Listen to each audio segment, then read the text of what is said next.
नमस्कार, मैं हूं अर्जिता मिश्रा और आप देख रहे हैं इंडिया पब्लिक खबर। यूं तो हमारे हिंदू धर्म में हर पर्व की अपनी अपनी कथाएं, महत्व और मान्यताएं हैं, लेकिन सबसे अधिक जो त्योहार विशेष रूप से मनाए जाते हैं उन्हीं में से एक है 5 दिनों तक चलने वाला दीपों का पर्व दीपावली, जिसका आरंभ होता है 2 दिन पहले धनतेरस के साथ। कार्तिक मास के कृष्ण पक्ष की त्रयोदशी तिथि को मनाए जाने वाले धनतेरस पर्व को लेकर कई तरह की मान्यताएं और परंपराएं भी पुरातन काल से चली आ रही हैं।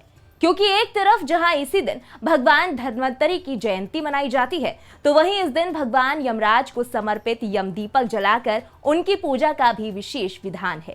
साथ ही इस दिन बर्तन, आभूषण आदि खरीदने से घर और जीवन में धन धान्य और संपन्नता भी बनी रहती है। आज इस विशेष प्रस्तुति में जानेंगे धनतेरस से जुड़ी हुई मान्यताओं और परंपराओं के बारे में विस्तार से। धनतेरस के ही दिन भगवान धन्वंतरि की विशेष पूजा अर्चना का विधान है। मान्यता है कि धनतेरस को ही भगवान धन्वंतरि का प्राकट्य हुआ था। धनतेरस पर भगवान धन्वंतरि की पूजा कर उन्हें प्रसन्न कर आरोग्य की प्राप्ति की जा सकती है। धन्वंतरि भगवान का जन्म कैसे हुआ या वो कैसे प्रकट हुए, इसके पीछे पौराणिक कथा है, जिसके अनुसार एक समय देवताओं और दानवों ने अमृत प्राप्ति के लिए समुद्र मंथन किया। इस समुद्र मंथन से एक एक करके 14 रत्नों की प्राप्ति हुई।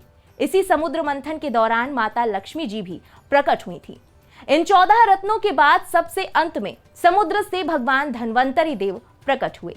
मान्यता है कि भगवान धन्वंतरि श्री हरि विष्णु के ही अंशावतार हैं। संसार में चिकित्सा विज्ञान के विस्तार और प्रसार के लिए ही भगवान विष्णु ने भगवान धन्वंतरि का अवतार लिया था। ऐसा माना जाता है कि जिस दिन भगवान धन्वंतरि का प्राकट्य समुद्र से हुआ था, वो दिन कार्तिक मास में कृष्ण पक्ष की त्रयोदशी का दिन था। इसीलिए धनतेरस के दिन भगवान धन्वंतरि की पूजा का विधान है। ये देवताओं के वैद्य हैं, इसलिए इनकी पूजा से आरोग्यता की प्राप्ति होती है। धनतेरस की रात्रि में भगवान यमराज की पूजा करने का भी विशेष महत्व है। इसलिए धनतेरस के दिन यमदेव की पूजा करके घर के मुख्य द्वार पर चौमुखी दीपक जलाया जाता है, जिसे यम दीपक भी कहते हैं। पौराणिक कथा के अनुसार एक राज्य में हेम नाम का राजा था, जिसे एक पुत्र की प्राप्ति हुई। पुत्र का जन्म होते ही राजा ने उसकी कुंडली पंडितों को दिखाई, तो पता चला कि उसके पुत्र के विवाह के 4 महीने बाद ही उसकी मृत्यु हो जाएगी। इसलिए राजा ने अपने पुत्र को ऐसी जगह भेज दिया जहां किसी लड़की की परछाई भी उस पर ना पड़े। लेकिन इसके बावजूद राजा के बेटे ने एक राजकुमारी से विवाह कर लिया। विवाह के 4 महीने के बाद यमदूत राजकुमार के पास आए, जिसे देखकर राजकुमार की पत्नी खूब रोई। जिसके बाद यमदूतों में से एक ने कहा कि हे यमदेव, क्या ऐसा कोई उपाय नहीं है जिससे व्यक्ति अकाल मृत्यु से बच सके? ये सब देखकर यमदेव ने कहा कि जो भी व्यक्ति कार्तिक मास के कृष्ण पक्ष की त्रयोदशी तिथि को शाम के समय मेरे निमित्त यानी यमराज के निमित्त दक्षिण दिशा में दीपक जलाएगा, वो अकाल मृत्यु से बच जाएगा। धार्मिक मान्यताओं के अनुसार साल में एक बार धनतेरस के दिन सरसों के तेल में रुई की बाती डालकर दक्षिण दिशा में आटे का दीपक जलाने से यमदेव प्रसन्न होते हैं और घर में सुख, शांति और आरोग्यता का वरदान देते हैं। साथ ही अकाल मृत्यु के भय से भी मुक्ति मिलती है। धनतेरस से जुड़ी एक और पौराणिक कथा काफी प्रचलित है, जिसके अनुसार कार्तिक कृष्ण त्रयोदशी के दिन देवताओं के कार्य में बाधा डालने के कारण भगवान विष्णु ने असुरों के गुरु शुक्राचार्य की एक आंख फोड़ दी थी। असल में देवताओं को राजा बलि के भय से मुक्ति दिलाने के लिए भगवान विष्णु ने वामन अवतार लिया और राजा बलि के यज्ञ स्थल पर पहुंच गए।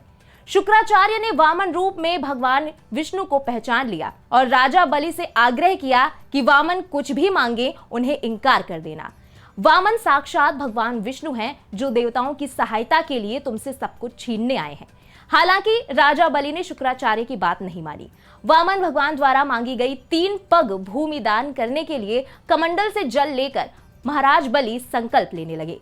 बलि को दान करने से रोकने के लिए शुक्राचार्य राजा बलि के कमंडल में लघु रूप धारण करके प्रवेश कर गए। इससे कमंडल से जल निकलने का मार्ग बंद हो गया। वामन भगवान शुक्राचार्य की इस चाल को समझ गए। भगवान वामन ने अपने हाथ में रखे हुए कुशा को कमंडल में ऐसे रखा कि शुक्राचार्य की एक आंख फूट गई। शुक्राचार्य छटपटाकर कमंडल से निकल आए। इसके बाद महाराज बलि ने 3 पग भूमि दान करने का संकल्प ले लिया। तब भगवान वामन ने अपने एक पैर से संपूर्ण पृथ्वी को नाप लिया और दूसरे पग से अंतरिक्ष को। तीसरा पग रखने के लिए कोई स्थान नहीं होने पर महाराज बलि ने अपना सिर वामन भगवान के चरणों में रख दिया। राजा बलि दान में अपना सब कुछ गवा बैठे। इस तरह राजा बलि के भय से देवताओं को मुक्ति मिली और राजा बलि ने जो धन संपत्ति देवताओं से छीन ली थी उससे कई गुना धन संपत्ति देवताओं को वापस मिल गई। इस उपलक्ष्य में भी धनतेरस का त्योहार मनाया जाता है। ये तो बात हुई धनतेरस से जुड़ी पौराणिक कथाओं की। इसके साथ ही धनतेरस से जुड़ी परंपराएं, प्रथाएं और मान्यताएं भी कई प्रचलित हैं। जैसे कि धनतेरस पर सोने चांदी के आभूषण और बर्तन आदि खरीदने की भी विशेष प्रथा रही है। ऐसा करना काफी शुभ माना जाता है, इसलिए हर कोई धनतेरस पर कोई ना कोई बर्तन या धातु अवश्य खरीदता है।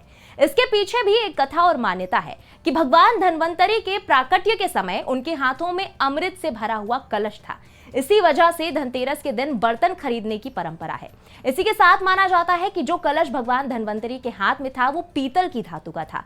पीतल को धन्वंतरि देव की प्रिय धातु माना गया है, इसलिए धनतेरस पर पीतल के बर्तन खरीदना बहुत शुभ माना जाता है।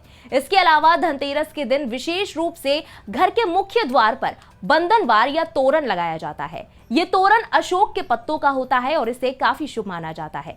मान्यता है कि घर के मुख्य द्वार पर अशोक के पत्ते का तोरण लगाने से घर में माता लक्ष्मी का वास होता है और सभी प्रकार की समस्याएं और क्लेश दूर हो जाते हैं। इसके साथ ही कहा यह भी जाता है कि अशोक के पत्तों का बंधनवार लगाने से नकारात्मक ऊर्जा दूर हो जाती है और कई प्रकार के ग्रह दोष भी समाप्त हो जाते हैं। इससे वास्तु दोष का भी निवारण होता है। चलिए अब जान लेते हैं कि इस वर्ष धनतेरस के दिन क्या रहने वाला है पूजा और खरीदारी का विशेष शुभ मुहूर्त। कार्तिक कृष्ण त्रयोदशी यानी धनतेरस की तिथि 29 अक्टूबर को सुबह 10:31 से शुरू हो जाएगी, जो कि 30 अक्टूबर दोपहर 1:15 पर खत्म होगी। इस दिन प्रदोष काल शाम 5:38 से रात 8:13 तक रहेगा।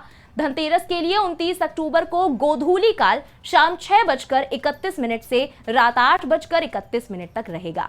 यानी धनतेरस के पूजन के लिए 1 घंटे 42 मिनट का समय मिलने वाला है। इसके अलावा धनतेरस के दिन त्रिपुष्कर योग बन रहा है, जिसमें खरीदारी करना खासकर काफी शुभ होता है। पहला खरीदारी का मुहूर्त 29 अक्टूबर की सुबह 6:31 से 10:31 रहेगा। वहीं दूसरा मुहूर्त दोपहर 11:42 से दोपहर 12:27 तक रहने वाला है। ये धनतेरस आपका भी जीवन, आरोग्य, सुख, समृद्धि और धन धान्य का आशीर्वाद लेकर आए। इन्हीं शुभकामनाओं के साथ आप सभी दर्शकों को पूरे इंडिया पब्लिक खबर परिवार की तरफ से धनतेरस पर्व की हार्दिक बधाई। बने रहें इंडिया पब्लिक खबर के साथ। हमारे YouTube चैनल को सब्सक्राइब करें और बेल आइकन दबाना बिल्कुल ना भूलें।